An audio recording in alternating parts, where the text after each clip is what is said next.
it's a new problem around the world, and it's the curse of technology. So we live in a technical world. It's caused by smartphones. Okay, but we live in a technical world. Much of technology is wonderful. I can't imagine living without Google anymore, Google Map, Google information. But on the other hand, the more I'm looking at my phone, the less I'm looking at you. So young people, the more they're doing Facebook, the less they're talking to each other. So it's a trade-off. People are spending more time in a tech world that doesn't involve people than in a people world that doesn't involve tech. In the extreme now, young men have begun to discover the joy of video games. Video games are now remarkable. They're enticing, they're fascinating. World of Warcraft, many different games. And young men pretty soon realize that the more I practice, the better I get. The more I practice, the higher my score. The higher my score, more people know who I am. So it means there's no limit to how much time I will put in because I have to keep practicing. So you start off as a game, and then it becomes a way of life, meaning I have to play more and more and more and more. So we discovered that, research shows if you play video games 2 or 3 hours a day, it's a lot, it's good for you. It's good for cognitive development, it's good for eye-hand coordination. But when you go from a little bit to 5 or 6, 6 or 8, 8 or 10 or more, many young men around the world are playing video games 10 hours or more every day of the week and getting really good at it. Now the problem is, if I'm playing video games 10 hours a day, what is the list of things I'm not doing? I can't do everything at once. So what I'm not doing is I'm not reading, I'm not writing, I'm not going to the movies, I'm not talking to friends, I'm not exercising, I'm not going out in nature. Often I'm not even having meals with my parents. I'm in my room eating junk food, eating and drinking junk food. Also, I'm getting obese because it's not healthy. It's not healthy for me. If that's so ultimately, young men who become addicted to video games, meaning they can't stop. The first thing that you mentioned is school becomes boring. Because in school, somebody talks to you. And while you're talking to me in a boring way, let me tell you about Greek history, let me tell you about Agamemnon, in my mind, I'm playing World of Warcraft. And I resent the fact that I could be improving my status. The next thing that happens is, because I'm not doing my homework, my grade's beginning to go down. And I'm beginning to do poorly in school, and I don't care, because school is boring. Video games are exciting. What makes it worse now is girls, who I used to be better than, are now better than me, because girls are working harder than ever. Girls of this generation are the legacy of women's liberation of the 60s, 70s, 80s. Girls are working really hard, and often they work in groups, in teams. And girls' grades are better and better, and so girls' grades are soaring and men's grades are going down. Many of the men are dropping out of high school. If you do not finish high school in any country in the world, your life is over. You will never get any good job. Now, even worse, many men who are smart, who graduate high school, get into college, are dropping out of college because of video game addiction. And so we're seeing in many places around the world where in college it used to be more men than women, at least equal. Now, in many cases, it's many higher percentage of women than men going to college and also graduating.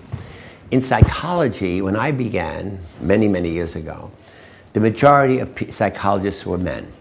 Now, 70 to 80% of psychology students are women. We don't know where the men went. So where did they go?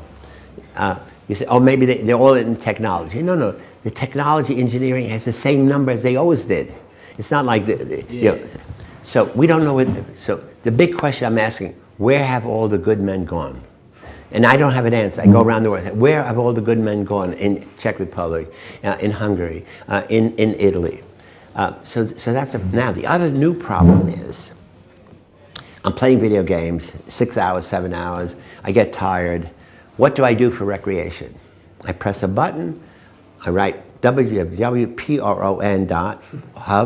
and up comes thousands of beautiful women who want to make love to me, and it's free. And they don't care. They want to make love to me for free. They tell me all the things they want to do for me. And I say, okay, fine. And I begin now to use pornography as a break from video games. And I watch, program, another one. Many cases I masturbate, many cases I have orgasm, I rest, and I go back to the games. But is it possible to use pornography instead of real women? Because I think I have experience with both, and I think that with women is better than with pornography. No, see, see, two things. It's really a good point. For many young men who have never had sex, this is what they think sex is.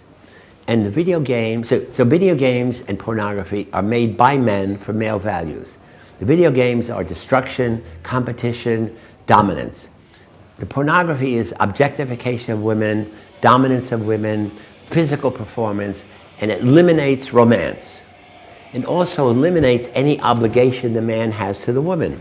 Because at the end of 20 minutes, you have orgasm, and so now, many young men, many men even who are married, begin to prefer video sex to real sex. Because in real sex, it has to be a social relationship. In real sex, you have to talk. In real sex, what do you do after you have orgasm? It doesn't fade to black. You have to take the girl to a movie or to dinner, or you have to talk. And so we are having many cases in our book, women writing to us and saying, I'm divorcing my husband because he would rather have pornographic sex than sex with me. It's an embarrassment. I feel shamed. So again, at this point, Phillip Zimbardo says, I'm sounding alarm. Here's a new trend which is not healthy for young men. It's not healthy for society. Women say, it's hard for me to find a good man who respects me, who might like to make love to me, rather than imagine making love to somebody like me on video. And do we have any solution for this problem? Because we have identified that it's a problem, and now how to help these guys or their parents, their potential girlfriends, how to overcome this problem? Yes, so in my book, the first half of the book analyzes what are the problems. Again, I should mention, before we look at solutions, in many cases, young men are growing up with no father. None. Because many men, the percentage of relationship ending divorce is going up around the world. So it means I'm a young man, I grow up, my mother loves me, my mother gives love unconditionally. I come home, I have a bad report card. What does my mother say? Try harder, I love you anyway. Father says, forget it, no allowance, I pulled the plug on your computer, you're embarrassing me, perform better. So fathers give love conditional on performance. So now you take that away and there's no pressure to perform because my mother loves me no matter what. So one of the solutions was saying young males have to become father surrogates. If you're an uncle, if you're a cousin, if you're a friend, if you're a neighbor, you have to help this young man by becoming a male model, to take them out to the movie, to take them out to a soccer game, take them out to a park, go to the zoo. Or in many cases, the idea is to form a male mentor group, club. But we also have many other solutions. The last half of the book says, what can government do? What can schools do? What can parents do? What can women do? So for parents, you have to know what the child is doing. So we say, for example, everybody in the family this week keeps a log. What percent, how many hours a day or minutes do you do homework? How many minutes do you do schoolwork? How many minutes a day do you exercise? All these, how many minutes a day you play video game? And then at the end of the week you compare it.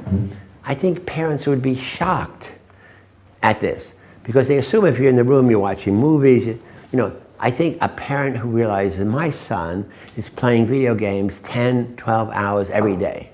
Shocked. So the first thing, you have to be aware of what it is. And then together you say, okay, now, we know you like to do it, but this is in excess. So how about we begin to taper down? How about you go from 10 hours to 8 hours? And during the other 2 hours, we all watch a movie together or something. So we really want to have solutions. And the other thing we're saying in the book is many men feel worthless. I don't really have a future. Women are doing much better than me, so we need women to say, make men feel you are lovable.